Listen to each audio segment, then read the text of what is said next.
चौधरी देवीलाल के परिवार से चौधरी देवीलाल के बाद उनके 4 बेटों में जी अगर पहला चुनाव किसी ने लड़ा और पहली बार कोई विधायक बना बिल्कुल तो वो प्रताप चौटाला बने। चौटाला थे। चौधरी देवीलाल ने प्रताप चौटाला को पहला चुनाव लड़ा, वरना बड़े बेटे तो ओम प्रकाश चौटाला, लेकिन उन्होंने ओम प्रकाश जी की बजाय, क्योंकि वो दिव्यांग थे, उनके बजाय प्रताप सिंह चौटाला को उन्होंने पहला चुनाव लड़ाया। लेकिन प्रताप सिंह अपने जीवन में उन्होंने कई पार्टियां बदली, लास्ट में यहां तक भी बहुत कम दर्शकों को पता होगा कि वो अपने आखिरी दिनों में चौधरी प्रताप सिंह चौधरी भजनलाल की पार्टी हरियाणा जनहित कांग्रेस में चले गए, जिसका बहुत कम लोगों को पता होगा। और उन्होंने बाद में कुलदीप बिश्नोई का झंडा उठा लिया।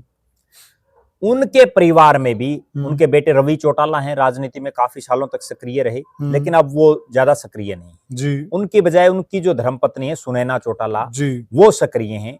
लेकिन सुनैना चौटाला का भी पूरे प्रदेश में अभी तक कोई ऐसा उन्होंने राजनीतिक रूप से काम करके नहीं दिखाया जिससे कहीं कोई ये लगता हो कि वो इस पूरे परिवार को कंट्रोल कर सकती है, या वो इस पूरे परिवार के जितने चौधरी देवीलाल के कार्यकर्ता हैं या जितने उनके वोटर सपोर्टर रहे हैं उनको अपने साथ जोड़ सके। बिल्कुल। तो वो भी एक ऑप्शन खत्म हो जाता है। अब जो एक विकल्प और दिखाई देता है वो विकल्प ये है कि चौधरी देवीलाल के जो सबसे छोटे बेटे हैं जगदीश चौटाला उनका क्या है राजनीतिक, हालांकि उन्होंने कभी कोई चुनाव नहीं लड़ा, बिल्कुल, और वो अपने बहुत कम उम्र में जो है इस संसार को उन्होंने छोड़ दिया था। 4 बेटों में से 3 बेटे चौधरी देवीलाल के एमएलए बने, लेकिन जगदीश चंद्र ने कभी चुनाव नहीं लड़ा।